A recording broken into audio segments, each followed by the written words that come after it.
नमस्कार, मैं अपूर्वानंद आज फिर सिद्धार्थ वरदराजन के साथ बातचीत में आपके सामने हाजिर हूँ। हम लोग पिछले दिनों जो घटनाक्रम हुआ है उस पर विचार करना चाहते हैं।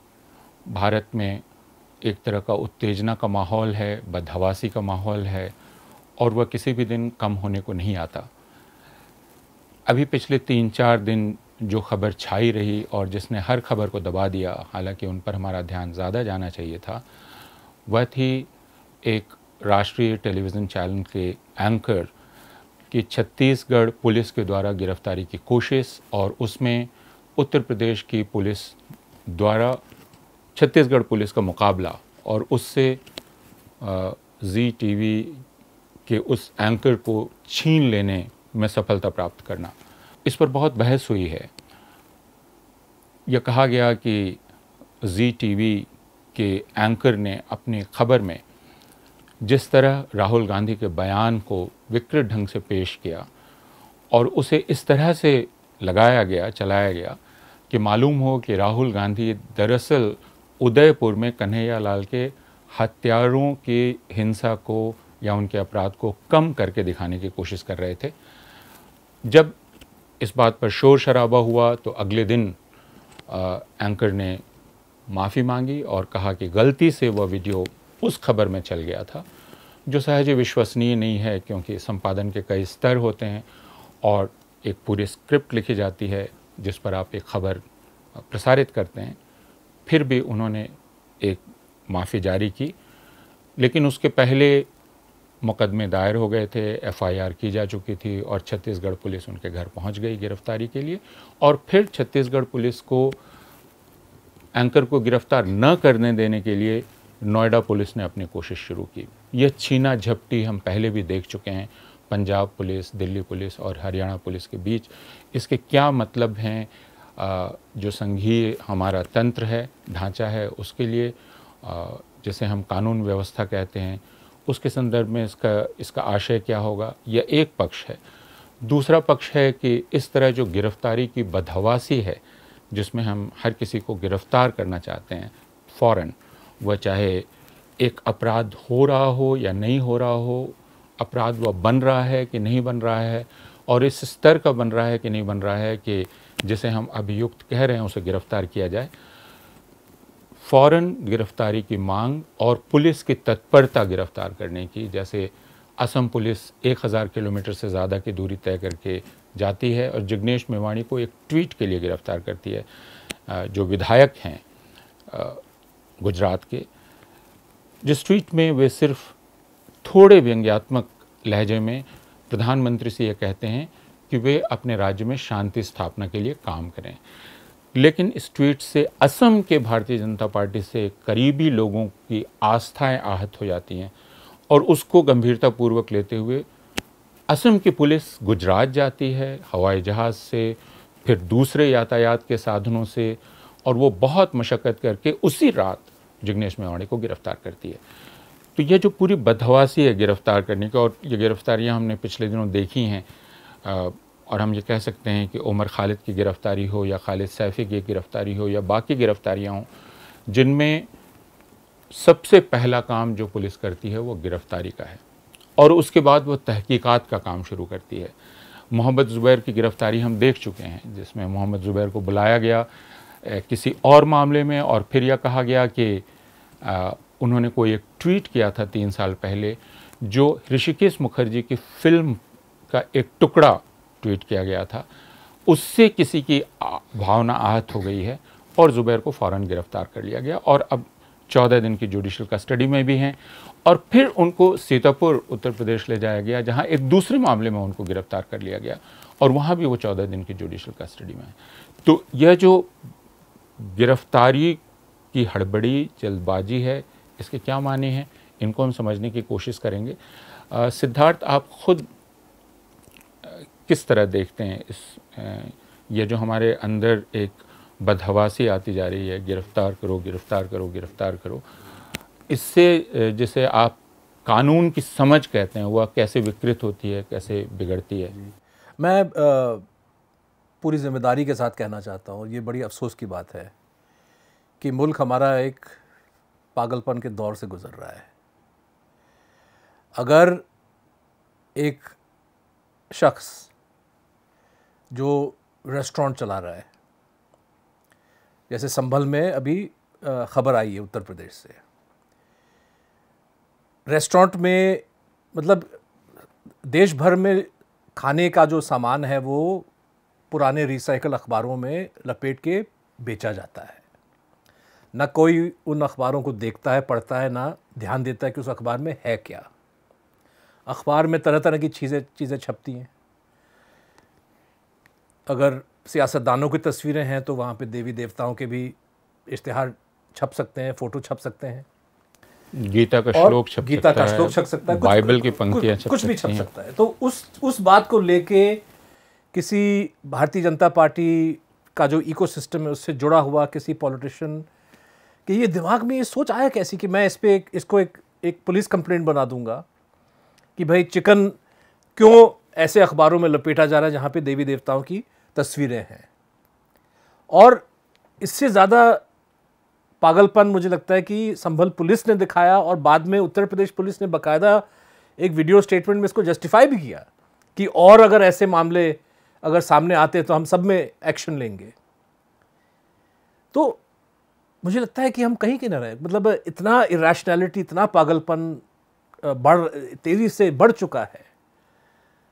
आपने जिग्नेश मेवानी के गिरफ्तारी का मिसाल दिया, ज़ुबैर का, या रोहित रंजन का मिसाल ले लें जिससे आपने शुरुआत किया। छत्तीसगढ़ पुलिस का नोएडा आना, नोएडा पुलिस का उसमें इंटरवीन करना, लेकिन उसमें मामला था क्या? उसने एक फेक वीडियो जारी किया ये बता के कि भाई राहुल गांधी कहीं ना कहीं उदयपुर के कातिलों के बारे में कोई हल्का सा ऑब्जर्वेशन कर रहे हैं जहाँ पे वो उस क्राइम को कम दिखाना चाहते हैं या उनको माफ़ी देने की बात कर रहे हैं। एक तरह से मतलब उनका बयान तो वायनाड के किसी इंसिडेंट से जुड़ा हुआ था जो उनका कंस्टिट्यूएंसी है। तो चलिए जी न्यूज़ ने इस चीज़ को ब्रॉडकास्ट कर दिया जो उनको नहीं करना चाहिए था। ये उनका एजेंडा हो सकता है, उनका बैड जर्नलिज्म है, कुछ भी आप कह लें। ज़्यादा से ज़्यादा मुझे लगता है कि अगर हम लॉ और क्राइम की नज़र से देखें तो ये मानहानि का केस बन सकता है। राहुल गांधी केस दर्ज कर सकते हैं कि भाई आपने मेरे बारे में ऐसा बताया और हकीकत कुछ और है, आपने मुझे डिफेम किया। वो क्रिमिनल डिफेमेशन, सिविल डिफेमेशन, दोनों हथियार राहुल गांधी के पास मौजूद हैं।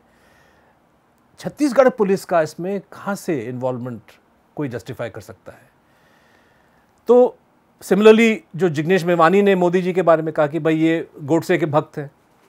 अगर मोदी जी गोडसे के भक्त नहीं हैं और अगर उनको लगता है कि भाई मुझे गोडसे का भक्त कहला के मेरी मानहानि की जा रही है तो वो जाके केस दर्ज करें, जैसे आप और हम या कोई और कर सकता है। लेकिन असम पुलिस जो है वो गुजरात चली जाती है, उनको आधी रात प्लेन में बिठा के वहाँ ले जाया जाए। तो ये जो सिलसिला जो चल रहा है मुझे लगता है कि पागलपन तो दर्शाता है, लेकिन लॉ ऑफ अरेस्ट जिसकी आप बात कर रहे हैं, मतलब मुझे लगता है कि इस पे लोगों को समझना चाहिए कि भाई किस आधार पे क्यों अरेस्ट, मतलब लॉ के मुताबिक रूल ऑफ अरेस्ट क्या है। और अगर फ़र्ज़ करें कि पुलिस के पास कोई कंप्लेंट प्राप्त होता है या कोई अगर पुलिस खुद कंप्लेंट दर्ज करती है, तो अगर ये CRPC में लिखा गया है, सुप्रीम कोर्ट के बाकायदा अलग अलग जजमेंट्स हैं कि अगर क्राइम, अलेज्ड क्राइम कि अगर आप कन्विक्ट होते हैं, अगर वो सज़ा 3 साल से कम है, तो आप किस तरह से इसको आप संज्ञान में लेंगे कि आप गिरफ्तार आदमी को कर सकते हैं कि नहीं। अगर आप गिरफ्तारी करेंगे तो किन हालातों में आप करेंगे। कहीं पे भी ये रूल्स फॉलो नहीं किए जा रहे हैं, लेकिन अरेस्ट पे अरेस्ट होता जा रहा है। तो मुझे लगता है कि सबसे पहले ये एक बहुत चिंता का विषय होना चाहिए, कहीं ना कहीं कोर्ट को इंटरवीन करना चाहिए, क्योंकि ये सिलसिला मुझे नहीं लगता कि कहाँ जाके रुकेगा। हर दिन जो है फिल्मकारों पे, पॉलिटिशियंस पे, जर्नलिस्ट पे ये अरेस्ट की मांग की जा रही है कि भाई इनको, ट्विटर पे तो अब ये नया फैशन हो गया है, हर दिन जो है कल जो है वो लीना मणिमेखलाय, अरेस्ट लीना मणिमेखलाय, अब महुआ मोइत्रा के ख़िलाफ़ जो है अब ये कंप्लेंट्स का सिलसिला शुरू हो गया है। तो ये मुझे लगता है कि एक रिस्पॉन्सिबल जुडिशरी और एक रिस्पॉन्सिबल पॉलिटिकल क्लास, क्योंकि मुझे लगता है कि बीजेपी और कांग्रेस और ये तमाम जो लोग हैं इनको भी बात समझ आनी चाहिए कि भाई जिस हथियार का आप दुरुपयोग खुद कर रहे हैं किसी और के खिलाफ, ये कल आपके खिलाफ यूज़ होगा, यूज़ हो भी रहा है। हाँ, अगर इसको इस तरह से देखें, जिस बात को वायर में शाहरुख आलम ने कई बार कहा है कि आप पुलिस को कैसा रवैया अपनाना चाहिए। अगर आप मानते हैं कि कोई एक वारदात हुई है या कोई एक घटना हुई है या कोई अपराध हुआ है आपके मुकाबले, अभी आप कह रहे हैं कि हुआ है और उसमें कोई संलिप्त है, तो क्या आप उसे तुरंत गिरफ्तार कर लेंगे? यानी तुरंत आप उसे उसकी स्वतंत्रता से वंचित कर देंगे, आप तहकीकात चलाएंगे जी। और इसमें पक्षपात होता है। जैसे जब सर्वोच्च न्यायालय ने दिल्ली पुलिस को फटकार लगाई कि आपने नूपुर शर्मा को गिरफ्तार नहीं किया, और क्यों नहीं किया, आप लाल कालीन बिछा रहे हैं उनके लिए वगैरह वगैरह वगैरह, तो दिल्ली पुलिस ने उसके बाद बयान दिया कि हमने जांच शुरू कर दी है और नूपुर शर्मा ने जांच में योगदान किया है। मुझे लगता है ये बहुत सही तरीका है कि आपने जांच शुरू की है और उसमें जांच में किसी ने योगदान किया है, लेकिन यही तरीका आप दूसरों के साथ नहीं अपनाते। मसलन ऐसा बयान उमर खालिद के बारे में नहीं आया, ऐसा बयान मोहम्मद ज़ुबैर के बारे में नहीं आया, और दिल्ली पुलिस इनके प्रति उतनी सभ्य नहीं है जितनी सभ्य वो नूपुर शर्मा के प्रति है। जब आप उनको घंटों तक ऑफिस में बिठा के पूछताछ करते रहते हैं, इसके बावजूद ये नहीं कि दिल्ली पुलिस कह पाती कि भाई ये हमारे साथ कोऑपरेट कर रहा है। हाँ, तो और उसके बाद आप पुलिस कस्टडी मांगते हैं और फिर आप जुडिशल कस्टडी में भेज देते हैं, यानी आप सालों साल उसको गिरफ्तार। और शाहरुख आलम ने यही कहा था कि ये दुनिया में सिर्फ हिंदुस्तान में होता है कि आप इस प्रकार किसी को गिरफ्तार करके सालों साल रख सकते हैं, और उसमें आप ये कह सकते हैं कि अब हम तहकीकात कर रहे हैं। और रेबेका जॉन ने भी इस बात को कुछ दिन पहले कहा, इसके पहले भी कहा है कि दरअसल जो हमारी शुरुआती अदालतें हैं, प्राइमरी कोर्ट्स हैं या लोअर कोर्ट्स हैं, वो फर्स्ट लाइन ऑफ डिफेंस हैं नागरिकों के लिए, और उन्हें उनकी लिबर्टी प्रोटेक्ट करने के लिए, उनकी आज़ादी प्रोटेक्ट करने के लिए काम करना चाहिए, न कि उन्हें बिल्कुल आँख मूंद कर पुलिस जो कह रही है उसको मान लेना चाहिए। तो नूपुर शर्मा के साथ जो बर्ताव किया गया, वही बर्ताव ज़ुबैर के साथ नहीं किया गया, वही दूसरों के साथ नहीं किया गया, जिससे देश में यह भावना फैलती है कि आप दो तरह के लोगों के साथ दो तरह का रवैया अपनाते हैं। और इसीलिए जिसकी आप बात कर रहे थे कि एक पागलपन जैसा आता है कि तब मैं भी आपको सबक सिखाऊंगा, तो मैं अगर दो जगह मैं सरकार में हूँ तो मैं भी आप पे मुकदमे दायर करूँगा और फिर मैं वैसे ही गिरफ्तारी की कोशिश करूँगा। जैसा कुछ दिन पहले पंजाब पुलिस ने आकर भारतीय जनता पार्टी के एक प्रवक्ता को दिल्ली में पकड़ने की कोशिश की थी, और फिर दिल्ली पुलिस ने छीन लिया, हरियाणा पुलिस ने छीन लिया। तो अब जो दृश्य भारत में दिखलाई पड़ रहा है वो ऐसा है जैसे पुलिस काम कर रही है कुछ राजनीतिक शक्तियों की मिलिशिया के तौर पर, और वो आपस में छीना झपटी कर रहे हैं कि तुम मेरे इलाके से कैसे उठा के ले जाओगे। तो फिर तो ये कानून का राज एकदम ही ख़त्म हो गया, और अदालतें इसको देख नहीं पा रही हैं कि हो क्या रहा है। अगर मेरा आदमी है तो आप इसको नहीं उठा सकते। और चूंकि मैं कई राज्यों में हूँ, तो आप एक राज्य से उठा भी ले गए तो दूसरे राज्य में मैं उसको छेंक लूँगा और नहीं ले जाने दूँगा। तो इन प्रश्नों पर हम लोगों को सोचने की ज़रूरत है कि कानून का राज क्या पूरी तरह से समाप्त हो चुका है, अदालतें क्या पूरी तरह से भूल गई हैं कि उनका क्या काम है, और पुलिस ने क्या यह एकदम तय कर लिया है कि वो संविधान के मुताबिक नहीं बल्कि जो राजनीतिक लोग हैं उनके मुताबिक वो काम करेगी। तो नहीं, आपने कहा जो लोअर कोर्ट है वो फर्स्ट लाइन ऑफ डिफेंस है। कुछ दिन पहले हमने ये ज़ुबैर केस के हवाले से मुख्तलिफ रिटायर्ड जजेस और लॉयर से बात करके एक लेख छापा था जिसमें नित्या रामकृष्णन का बयान था कि 468A जो क्रिमिनल प्रोसीजर कोड है वो तो साफ कहता है कि 468 कि अगर कोई मामला 3 साल से पुराना है और उसमें jail term is less than 3 years, तो लिमिटेशंस, स्टैट्यूट ऑफ लिमिटेशंस के चलते केस नहीं बनता है। तो मैजिस्ट्रेट को पहली पेशी में ही दिल्ली पुलिस को ये बता देना चाहिए था जब मोहम्मद जुबैर को लाया गया कि भाई 2018 का ट्वीट है, अब 2022 चल रहा है, 3 साल तो गुजर चुके हैं, और अगर हम इसको कन्विक्ट भी करें तो 3 साल से ज़्यादा इनको जेल की सज़ा नहीं मिलेगी, इसलिए आप मेहरबानी करके इस केस को फाड़ दीजिए, चले जाइए, क्योंकि ये केस नहीं बनता है। मैजिस्ट्रेट का वो काम था कहना, लेकिन उन्होंने इस बात को नज़रअंदाज किया। बात फिर चली गई, मैं ड्यूटी मैजिस्ट्रेट की बात कर रहा हूँ, फिर वो बात चली गई चीफ मेट्रोपॉलिटन मैजिस्ट्रेट के पास, उन्होंने भी इस चीज़ इस पे गौर नहीं किया, और फाइनली जब 14 डेज जुडिशल रिमांड की मांग की गई पुलिस से, और वृंदा ग्रोवर ने इस बात को अपोज किया, और तो फिर जो है, क्योंकि पुलिस ने FCRA जोड़ दिया तब तक, क्योंकि पुलिस को अच्छी तरह पता था कि ये टिक नहीं सकता, कि ये 3 साल पुराना मुकदमा टिक नहीं सकता, तो किस तरह से हम इसको और संगीन बनाते, कैसे ऐसे हम आरोप लगाएं जिससे आसानी से ये निकल ना पाए। और अब जो है ये सीतापुर वाला मामला जोड़ दिया गया है। अब बताइए कि 3 ऐसे जो लीडर हैं जिनके खिलाफ खुद उत्तर प्रदेश पुलिस और उत्तराखंड पुलिस के केसेस जारी हैं हेट स्पीच के लिए। मैं दीपक त्यागी उर्फ यति नरसिंहानंद की बात कर रहा हूँ, मैं आनंद स्वरूप की बात कर रहा हूँ, मैं बजरंग मुनि की बात कर रहा हूँ। ये ऐसे शख्स हैं जिन्होंने इतने ख़तरनाक बयान दिए हैं मुसलमानों के ख़िलाफ़ कि उत्तराखंड और यूपी की पुलिस जो बीजेपी के अंदर काम करता है वो मजबूर हो गए कि भाई इन पे FIR हमको इनके ख़िलाफ़ हमको कार्रवाई करनी चाहिए। इनके बारे में अगर जुबैर ने ये कह दिया कि ये हेट मंगर्स हैं, कि ये नफ़रत फैलाने वाले लोग, तो कहाँ से केस बनता है? और अगर केस बनता भी है तो जैसे मैंने कहा कि अगर दीपक त्यागी उर्फ नरसिंहानंद को लगता है कि भाई उनको अगर कोई नफ़रत फैलाने वाला कह दे तो ये मानहानि है, तो मानहानि का केस दर्ज कर सकते हैं।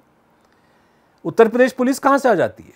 153 का केस कैसे बनता है? लेकिन केस पे केस ऐसे जो है फाइल किया जा रहा है, गिरफ्तारियां की जा रही हैं, मैजिस्ट्रेट्स इस चीज़ को नज़रअंदाज करती हैं, और जब बात हाई कोर्ट या सुप्रीम कोर्ट तक पहुंचती तब भी जो है इस पर कोई क्लैरिटी नहीं है कि भाई रवैया कैसे होगा, रुख क्या होगा कोर्ट का। तो एक तो ये चिंता का विषय है, और दूसरा जो हम पहले कह रहे थे कि बहुत स्पष्ट रूप से अब समाज को ये बतलाया जा रहा है कि 2 तरह के लोगों के साथ 2 तरह से बर्ताव किया जाएगा। पुलिस भी 2 तरह से बर्ताव करेगी, न्यायपालिका भी 2 तरह से बर्ताव करेगी। तो अगर ज़ुबैर का मामला होगा तो वो टलता जाएगा, उमर खालिद की ज़मानत का मामला होगा, उमर खालिद 2 साल से ज़्यादा जेल में हैं, खालिद सैफ़ी को 2.5 साल से ज़्यादा हो गए, शर्जील इमाम को 2.5 साल से ज़्यादा हो गए, तो आप उसको टालते चले जाएंगे। लेकिन यदि कोई रोहित जैसा नाम होगा या अर्णव जैसा नाम होगा तो उसकी सुनवाई फ़ौरन होगी, और उनकी आज़ादी की फ़िक्र सर्वोच्च न्यायालय को भी सबसे ज़्यादा होगी। ये बहुत ख़तरनाक संदेश या ख़तरनाक मैसेज समाज में जा रहा है, जिसका मतलब होगा कि एक तबका बिल्कुल ही उम्मीद छोड़ बैठेगा कि अब आप कानून से कोई उम्मीद नहीं कर सकते, अब आप पुलिस से कोई उम्मीद नहीं कर सकते। वो उसके लिए नहीं है बल्कि उसके ख़िलाफ़ है, और अदालत भी उसके लिए नहीं है, उसके खिलाफ है। मैं एक और मिसाल जोड़ना चाहूँगा, क्योंकि जाहिर है कि बहुत सारे हमारे दर्शक ये सवाल उठाएंगे कि आखिर सुप्रीम कोर्ट का रवैया, नुपुर शर्मा जब आई थी काफ़ी एक सख्त रवैया नज़र आया, तो इसको हम कैसे देखते हैं? मुझे लगता है कि नुपुर शर्मा ने सवाल उठाया सुप्रीम कोर्ट में कि भाई मेरे ख़िलाफ़ मल्टीपल FIRs दर्ज किए गए हैं और इनको क्लब किया जाए, इनको इकट्ठा करके, ताकि मैं मुख्तलिफ जो है प्रदेशों में मुझे जाने पे मजबूर न किया जाए, मैं दिल्ली में कहीं पे भी, जैसे अर्नब गोस्वामी के साथ चंद्रचूड़ बेंच ने किया था। और वो मुझे लगता है कि बाकायदा एक रीजनेबल रिक्वेस्ट है, क्योंकि एक एलिजिड क्राइम के लिए मल्टीपल जो है केसेस नहीं चलनी चाहिए। वो सिर्फ परेशान करने का एक तरीका है। बिल्कुल परेशान करने का एक सियासी तरीका है, ये आप अच्छी तरह जानते हैं। तो कोर्ट ने उस बात को नहीं माना जो रीजनेबल बात थी। कोर्ट ने यह भी कहा कि भाई दिल्ली पुलिस आपके खिलाफ कोई कार्रवाई नहीं कर रही, वो भी सही है, लेकिन उसका उपाय जो है कोर्ट ने नहीं। अगर कोर्ट वाकई में उस सवाल से चिंतित था कि भाई एक लाल कालीन आपके लिए बिछाया गया है, तो कोर्ट ये ऑर्डर पास करता है कि भाई तमाम मुकदमों को हम इकट्ठा कर रहे हैं और हम आदेश दे रहे हैं कि पुलिस जो है 1 हफ्ते में हमको रिपोर्ट करे, ताकि पुलिस भी जो है पूरी तरह से इसको दरकिनार नहीं कर सकती, दिल्ली पुलिस हो या कोई भी पुलिस हो। लेकिन वो रास्ता जो है कोर्ट ने इख्तियार नहीं किया। अच्छी डांट लगाई नुपुर शर्मा को, लेकिन एंड में जो है नुपुर शर्मा आज भी एक तरह से सुरक्षित हैं, महफूज हैं, कोई कार्रवाई नहीं की जा रही उनके खिलाफ, और कल भी जो है ऐसे ही सिचुएशन रहेगा। तो जब कोर्ट अपना गुस्सा भी दिखाता है इन सिचुएशंस में, तब भी मुझे लगता है कि कहीं ना कहीं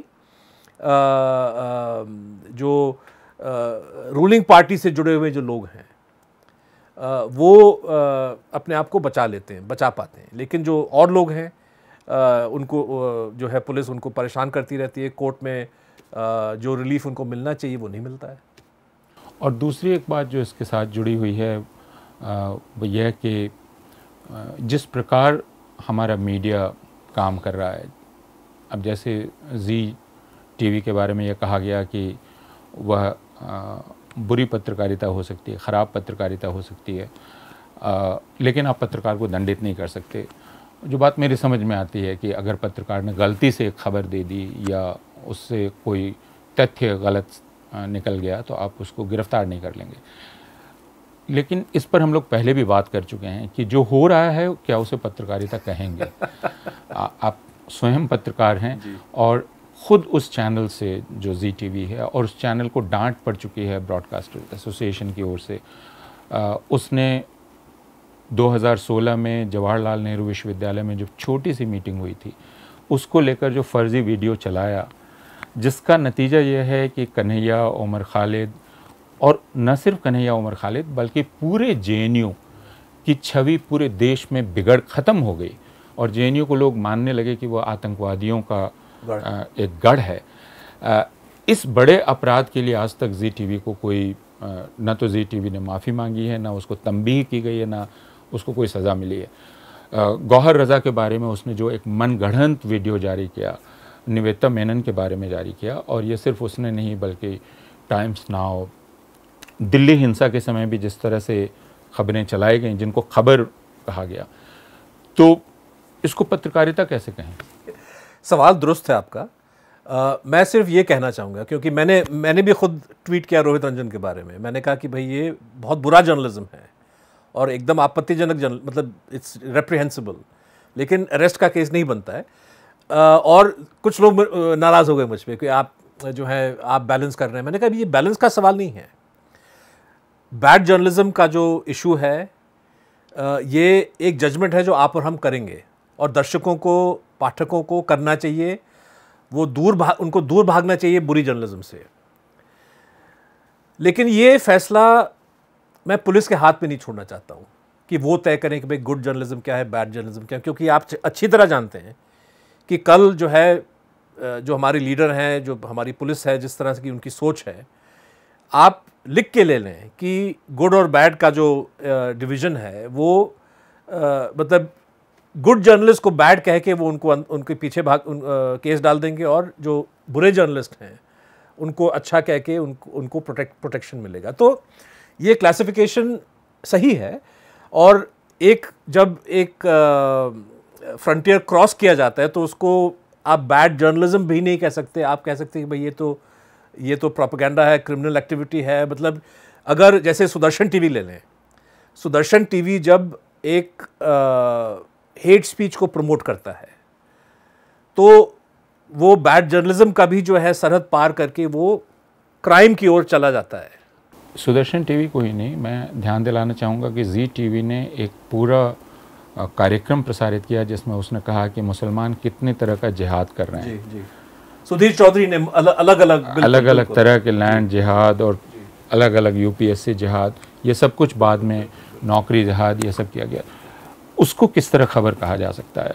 नहीं, ये तो कहीं का खबर नहीं है। मतलब ये तो एक एजेंडाबाजी है, और जो बहुत सारे ऐसे चैनल्स हैं जो सीधे तौर पे सरकारी प्रोपेगेंडा का एक हिस्सा बन चुके हैं, और उनको इसका फ़ायदा भी मिलता है इश्तिहारों के ज़रिए, और भी फ़ायदे हैं उनके, हो सकता है उनके मालिकों को कोई पार्लियामेंट में जाना चाहता है तो कोई किसी और फेवर के पीछे भाग रहा है। तो अनफॉर्चुनेटली बहुत सारे ऐसे मीडिया प्लेटफॉर्म्स हैं, बहुत सारे ऐसे एंकर हैं जो ये काम कर रहे हैं। जो मैं कहना चाह रहा हूँ कि जो कानूनी उपाय अगर है तो उसका उपाय यूज़ करना चाहिए। लेकिन हर बात पे ये कहना कि भाई इसको अरेस्ट करो, जिस तरह से कुछ लोग कहते हैं सोशल मीडिया पे, ये मुझे लगता है कि कंस्ट्रक्टिव बात नहीं है। क्योंकि जैसे हम देख रहे हैं, अरेस्ट तो वही लोग हो रहे हैं जो सरकार, जो ऐसी खबरों को रिपोर्ट करते हैं जो सरकार को पसंद नहीं है। और ये अरेस्टिफिकेशन जो है, मुझे लगता है कि ज़्यादा बेहतर होगा कि हम लोगों को सचेत करें कि भाई आप ऐसे चैनल्स को मत देखें। ज़्यादा अच्छा होगा कि हम उन मीडिया प्लेटफॉर्म्स को ज़्यादा मजबूत करें जो जैसे ऑल्ट न्यूज़ है, हम उनकी सुरक्षा में हम मैदान में उतरें, जैसे प्रेस क्लब में मीटिंग हुआ। मुझे लगता है कि ये एक ज़्यादा सकारात्मक तरीका होगा, बजाय इसके कि हर बात पे जो है लोग कह रहे हैं कि भाई फ़लाने को अरेस्ट करो, फ़लाने को अरेस्ट करो। हो सकता है कि एक जब अगर कोई लाइन क्रॉस करता है तो अरेस्ट का केस भी बन सकता है, लेकिन जो कुछ मिसाल हम देख चुके हैं, अगर हम ये 3 साल वाला जो CRPC में जो साफ लिखा है सेक्शन 41, 41A वगैरह में, अगर हम इस रूल को फॉलो करें तो ऑफन जब वो लाइन क्रॉस भी किया जाता है तब भी फौरी तौर पे अरेस्ट नहीं होना चाहिए। तो इस बात को मुझे लगता है कि अगर हम इस बात को इग्नोर करेंगे तो ये यूज़ होगा अच्छे लोगों के ख़िलाफ़, जो हो भी रहा है। हाँ, ये बिल्कुल ठीक है, और इसीलिए हम ये बात ज़ोर देकर कहना चाहते हैं कि हमें कुछ उसूलों को ज़िंदा रखने की ज़रूरत है। और उनमें उसूल ये है कि पुलिस कानून के मुताबिक काम करे, कानून में जो लिखा हुआ है उसको उसके आत्मा के साथ उसका पालन करे। और यह जो गिरफ्तारी और तहकीकात के बीच का एक रिश्ता है, इसको भी बहुत स्पष्टता से समझा जाए। अगर हम खुद उसे मिटा देंगे तो फिर पुलिस के लिए बहुत आसानी है। भारत में पुलिस अभी जिस तरह काम कर रही है उसके लिए बहुत आसानी है। ये ज़रूर कहा जा सकता है कि पुलिस खुद अपने जिस सिद्धांत से काम कर रही है उसमें वो पक्षपातपूर्ण रवैया अपना रही है, जो बहुत स्पष्ट है कि जो आपने मानदंड खालिद सैफ़ी के साथ अपनाया या उमर खालिद के साथ अपनाया, वो आपने भारतीय जनता पार्टी के उन नेताओं के साथ नहीं अपनाया जो खुलेआम हिंसा के नारे लगा रहे थे, भड़काऊ भाषण दे रहे थे। आपने उनके साथ वह नहीं किया। आपने मोहम्मद ज़ुबैर के साथ जो किया, आपने नूपुर शर्मा के साथ वो बिल्कुल नहीं किया। हालांकि मोहम्मद ज़ुबैर और नूपुर शर्मा में कोई तुलना नहीं है। मोहम्मद ज़ुबैर किसी भी तरह नफ़रत नहीं फैला रहे थे, और नूपुर शर्मा जिस प्रक्रिया का हिस्सा थी वो घृणा प्रचार के अलावा कुछ नहीं था। तो हम सिर्फ इस बात को सामने रखना चाहते हैं ताकि समाज में इंसाफ का बोध, उसका एहसास ज़िंदा रहे। इस बातचीत को सुनने के लिए आपका बहुत बहुत शुक्रिया, और वायर में ऐसी बातचीत जारी रहे इसके लिए आपका सहयोग हर प्रकार का वायर को मिलना ज़रूरी होगा। इस अनुरोध के साथ धन्यवाद। द वायर के और वीडियोस देखने के लिए सब्सक्राइब करें और बेल आइकन पर क्लिक करें। स्वतंत्र पत्रकारिता की आर्थिक मदद करने के लिए डिस्क्रिप्शन में दिए गए लिंक पर जाएं और अपनी राशि चुनें।